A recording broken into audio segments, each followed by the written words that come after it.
Assalamualaikum warahmatullahi wabarakatuh. Kami dari kelompok 8 akan sedikit menjelaskan mengenai materi al-istinbat. Sebelumnya, perkenalkan anggota dari kelompok 8. Yang pertama ada Alfiana Nurmasyito, NIM 2619008. Saya sendiri Lili Nurrahmawati, NIM 2691010. Selanjutnya ada Dewi Karima, NIM 2691024. Dan yang terakhir ada Zubaidah, NIM 2691030. Materi yang akan kami paparkan di sini adalah mengenai 1. Pengertian istinbat, 2. Urgensi istinbat dan hukum, nomor 3. Metode istinbat hukum Dewan Hizbah, nomor 4. Metode dan kaidah istinbat. Yang pertama, pengertian al-istinbat. Secara etimologis, kata istinbat berasal dari kata benda an-nabat, bentuk masdar dari nabata yanbutu nabatan, yang berarti air yang keluar dari dalam sumur yang kali pertama digali. Menurut Hasan Hilal, kata istinbat berarti mengeluarkan air dalam tanah. Dengan demikian, kata istinbat digunakan dalam arti al-istikhraj, artinya mengeluarkan, yaitu mengeluarkan atau menjelaskan sesuatu yang sebelumnya masih belum jelas. Sedangkan secara terminologis, kata istinbat berarti upaya mengeluarkan makna dari nas, yaitu berupa Al-Quran dan As-Sunnah yang berkaitan dengan hal-hal yang sulit dan penting dengan mencurahkan kekuatan nalar dan kemampuan yang optimal. Nah, dari penjelasan secara etimologis dan terminologis dapat ditarik kesimpulan bahwa istinbat adalah suatu upaya menemukan hukum-hukum syara dari nas Al-Quran dan As-Sunnah yang dilakukan dengan cara mencurahkan kemampuan nalar dan pikiran. Yang kedua ada pengertian urgensi istinbat hukum. Urgensi istinbat hukum merupakan kegunaan atau perealisasian hasil dari istinbat hukum yang telah ditetapkan. Orang yang mengistinbatkan hukum Islam disebut mustanbit. Nah, urgensi istinbat hukum atau kegunaan istinbat hukum di sini adalah untuk mengetahui alasan-alasan terhadap hukum yang ditetapkan. Yang kedua, untuk menelusuri metode istinbat yang dipakai oleh para ulama dalam menetapkan hukum. Yang ketiga, untuk mengetahui posisi hukum yang ditetapkan. Yang keempat, sebagai solusi bagi persoalan-persoalan yang belum ada hukumnya. Dan yang kelima, untuk mengetahui proses penetapan hukumnya. Berdasarkan rincian-rincian tersebut, sehingga menutup kemungkinan bagi para mustanbit untuk merinci lebih detail lagi, baik menambah ataupun mengurangi urgensi istinbat hukum pada umumnya. Yang ketiga ada metode istinbat hukum Dewan Hizbah. Dalam melakukan istinbat, ada 3 hal penting yang harus diperhatikan, yaitu yang pertama, mengetahui kaidah-kaidah usuliyah atau pokok bahasa, yaitu meliputi pembagian lafadz dari segi makna, segi kesamaran, dan segi cara memahami makna. Yang kedua, memahami tujuan umum perundang-undangan atau merealisasikan kemaslahatan dan menolak kemudaratan bagi manusia.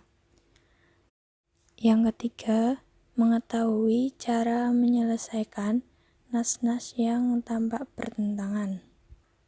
Dalam metode istinbat yang dilakukan oleh Dewan Hizbah yang didirikan oleh Persis atau Persatuan Islam, pengambilan keputusan dibagi menjadi 3. Yang pertama ada pendahuluan, yang kedua sumber hukum, dan yang ketiga metode istinbat.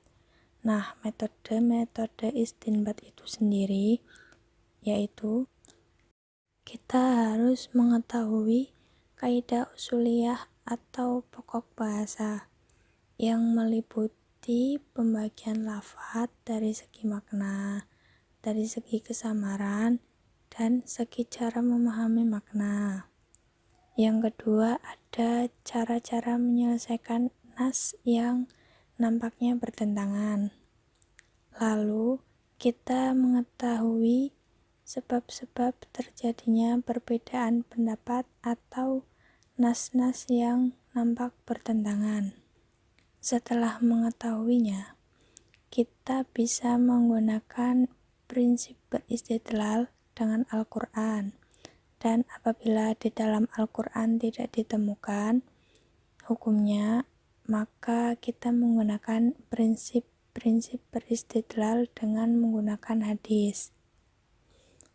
Lalu, kalaupun dengan hadis tidak ditemukan hukumnya, maka masalah-masalah yang tidak ditetapkan hukumnya itu diambil atau diselesaikan dengan cara ijtihad jama'i atau kolektif.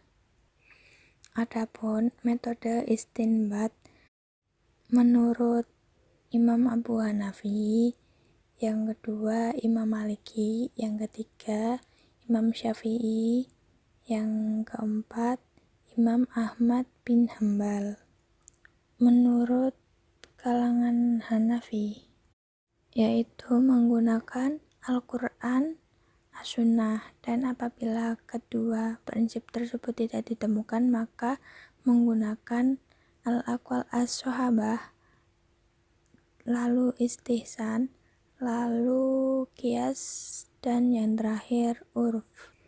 Sedangkan menurut Imam Maliki, menggunakan Al-Quran, As-Sunnah, dan apabila dari keduanya tidak ditemukan hukumnya, maka menggunakan 5 ulama Madinah, apabila tidak ditemukan menggunakan qiyas, dan yang terakhir masalah mursalah. Yang ketiga menurut Imam Syafi'i, yaitu menggunakan Al-Quran, As-Sunnah.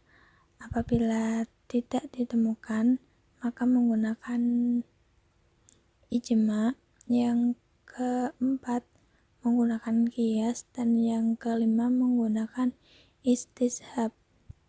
Yang keempat menurut Imam Ahmad bin Hambal. Yang pertama Al-Quran, yang kedua As-Sunnah, yang ketiga fatwa shahab, yang keempat pendapat sebagian sahabat, yang kelima hadis mursal dan dhaif, dan yang keenam yaitu qiyas. Selanjutnya ada metode istinbat hukum para tokoh. Yang pertama, metode istinbat hukum Bin Baz. Bin Baz merupakan salah seorang ulama yang pemikirannya terpengaruhi oleh Ibnu Taimiyah dan Muhammad bin Abdul Wahhab. Oleh karena itu, dapat disimpulkan bahwa Ibnu Taimiyah, Muhammad bin Abdul Wahhab, dan Bin Baz merupakan tokoh-tokoh yang memiliki andil besar dan berpengaruh di kalangan Wahabisme atau kalangan Wahabi. Yang kedua, metode istinbat hukum An-Naim. An-Naim dalam mengajukan istinbat hukum, yaitu dengan metode dekonstruksi syariah. Ia bukan lagi sekedar orang yang mengkaji hukum Islam berdasarkan hasil jurisprudensi hukum masa abad pertengahan Masehi, melainkan ia menginginkan agar pengkajian hukum Islam dilakukan secara fundamental atau mendasar, bahkan nampak kepada hal yang radikal. Cukup sekian penjelasan dari kelompok kami, dan mohon maaf apabila terdapat kesalahan. Terima kasih. Wassalamualaikum warahmatullahi wabarakatuh.